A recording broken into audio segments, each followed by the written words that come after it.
श्री शिवाय नमस्तुभ्यम। आज की वीडियो में आपका स्वागत है। 11 आम के जो पत्ते जिस डाली में लगे होते हैं वो डाली कोमल सी डाली 11 टुकड़े कच्चे सूत से लपेटकर 11 बार उसका भाग जब उसको लपेट लोगे इस तरह से इकट्ठा करके आगे का जो भाग है 11 बार कच्चा सूत लपेटने के बाद जो भाग पीछे का आगे का कोई भी हो उसको शहद में डुबाकर शिव जी को समर्पित कर दो। किस जगह पर रखना है? अशोक सुंदरी वाली जगह। अशोक सुंदरी की जगह जानते हो आप लोग, पहले भी आपको बताया है, आज फिर आपको वर्णन कर दें। जैसे ये गोल जलाधारी है, ये शिवलिंग रखा है, ये दो जहां से पानी बह रहा है बाबा के चरणारविंद, राइट में श्री गणेश जी का स्थान, लेफ्ट में कार्तिकेय का स्थान, बीच में अशोक सुंदरी की जगह। शंकर भगवान की 6 लड़कियां हैं। भगवान शंकर के 13 बच्चे हैं। 13 बच्चों में से 6 लड़कियां, उस 6 लड़कियों में से एक लड़की का स्थान, भगवान शंकर की एक बेटी का स्थान, अशोक सुंदरी का स्थान सामने पद्म पुराण में स्पष्ट किया। ये स्थान अशोक सुंदरी। शंकर भगवान की जलाधारी में पार्वती जी का हस्त कमल, ऊपर से जो एक एक बूंद पानी गिरता है, ये शंकर भगवान की 5 लड़कियों का स्थान है। जया, विषहरा, शामरीबारी, दौतली और देव। शंकर भगवान की 5 लड़कियां भगवान शंकर के मस्तक पे जल की धार गिरा रही हैं। बीच में जो अशोक सुंदरी का स्थान है महाराज, उस जगह पर शहद का मुख, जो शहद आपने भिंगोया है, उस शहद का मुख शंकर जी की ओर कर कर इन्हीं नवरात्रि में शंकर भगवान के उस अशोक सुंदरी की जगह पर शहद का भाग शिव जी की ओर रख दें।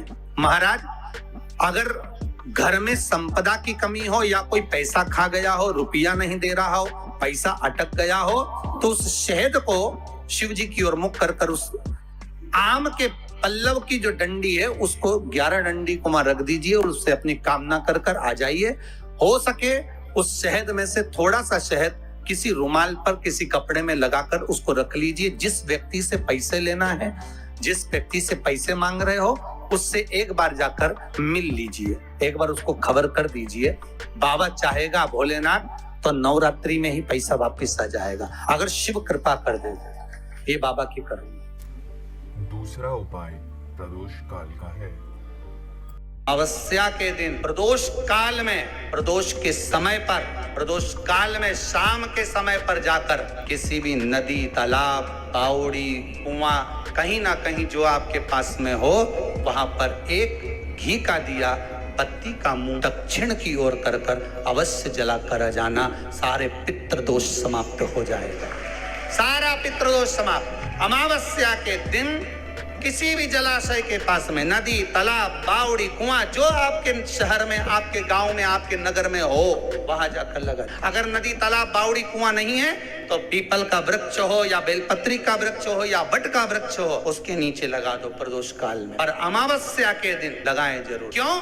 अमावस्या के दिन पितृ शाम के समय प्रदोष काल में शंकर भगवान का नाम जाप कर कर नदी, तालाब, बावड़ी पर पानी पीने जाते हैं। वहां से जल का आचमन कर कर पितृ अपने लोक को चले जाते हैं प्रदोष काल के समय पर। इसलिए प्रदोष काल में जलाशय के पास में, बावड़ी, कुआं, नदी, तालाब के किनारे पर दिया लगाया जाता है दक्षिण की ओर मुख कर कर बत्ती का, तो पितृ आशीर्वाद देते हुए जाते हैं कि फलो फूलो, आगे बढ़ो, उन्नति करो, तरक्की करो। ये पितरों का आशीर्वाद रहता है, पितरों का वर रहता है।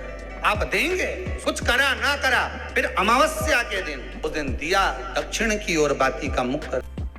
तीसरा उपाय जिन बच्चों को निमोनिया हो जाता है उनके उपचार के लिए है। जिन बच्चों को निमोनिया हो जाता है ना, वो सर्दी का कोटा रहता है, बहुत सर्दी बच्चों को बनी रहती है, तो हर दिन 5-8 दिन 10 दिन में वापस दौड़ के डॉक्टर के पास लेके जाओ, फिर डॉक्टर के पास ले। वैसे तो डॉक्टर के पास बच्चे आजकल के जमाने के जाते ही जाते हैं, हर 15 दिन 20 दिन में। तो यदि बच्चे को सर्दी ज्यादा होती है, निमोनिया ज्यादा होता हो, ठंडा का कोटा ज्यादा रहता हो, तो पीपल के 5 पत्ते महाराज उस पर घृत लगाकर हनुमान जी के 3 नंबर के भाई व्रतिमान का नाम लेकर, व्रतिमान का नाम लेकर बच्चे की छाती पर एक वस्त्र से उसको बांध दीजिए, रात्रि भर बंधे रहने दीजिए महाराज। बस एक बार बांधना है, उसके बाद सर्दी का कोटा नहीं रहता महाराज, बच्चा स्वस्थ। चौथा उपाय जब कोई भारी रोग आ जाता है उसके निवारण के लिए है। बस एक निवेदन सबसे करना चाहूंगा, जितने लोग आस्था चैनल पर सुन रहे हैं, जितने फेसबुक यूट्यूब पर सुन रहे हैं और जितने इस बैतुल की पावन धरा पर श्रवण कर रहे हैं, उनसे एक बात कहूंगा महाराज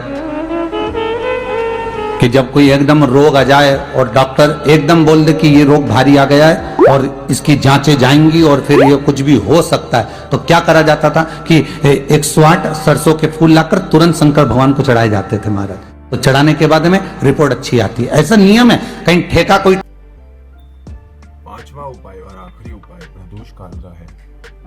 अमावस्या के दिन प्रदोष काल में, प्रदोष के समय पर, प्रदोष काल में शाम के समय पर जाकर किसी भी नदी, तालाब, बावड़ी, कुआं, कहीं ना कहीं जो आपके पास में हो, वहां पर एक घी का दिया, बत्ती का मुंह दक्षिण की ओर कर कर अवश्य जला कर जाना। सारे पितृदोष समाप्त हो जाएगा, सारा पितृदोष समाप्त। अमावस्या के दिन किसी भी जलाशय के पास में, नदी, तालाब, बावड़ी, कुआं, जो आपके शहर में, आपके गांव में, आपके नगर में हो, वहां जाकर लगा। अगर नदी, तालाब, बावड़ी, कुआं नहीं है तो पीपल का वृक्ष हो या बेलपत्री का वृक्ष हो या बट का वृक्ष हो, उसके नीचे लगा दो प्रदोष काल में। और अमावस्या के दिन लगाएं जरूर। क्यों? अमावस्या के दिन पितृ शाम के समय प्रदोष काल में शंकर भगवान का नाम जाप कर कर नदी, तालाब, बावड़ी पर पानी पीने जाते हैं। वहां से जल का आचमन कर कर पितृ अपने लोक को चले जाते हैं प्रदोष काल के समय पर। इसलिए प्रदोष काल में जलाशय के पास में, बावड़ी, कुआं, नदी, तालाब के किनारे पर दिया लगाया जाता है दक्षिण की ओर मुख कर कर बत्ती का।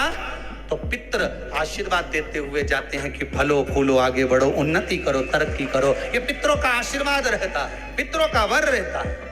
आप देंगे, कुछ करा ना करा, फिर अमावस्या के दिन, उस दिन दिया दक्षिण की ओर बाती का मुख कर। श्री शिवाय नमस्तुभ्यं भक्तों, आप सभी का धन्यवाद वीडियो को पूरी तरह से देखने के लिए। हमने यहाँ सोचा है कि हम अब इस चैनल पर रोजाना प्रदीप जी मिश्रा के 5 से 6 उपाय रोजाना डालेंगे, ताकि आप सभी भक्तों के लिए बहुत आसानी हो उपायों को करने में और अपने जीवन का कल्याण की ओर लेके जाने में। श्री शिवाय नमस्तुभ्यं, हर हर महादेव, जय जय श्री राधे। पूज्य गुरु जी प्रदीप मिश्रा जी की जय हो।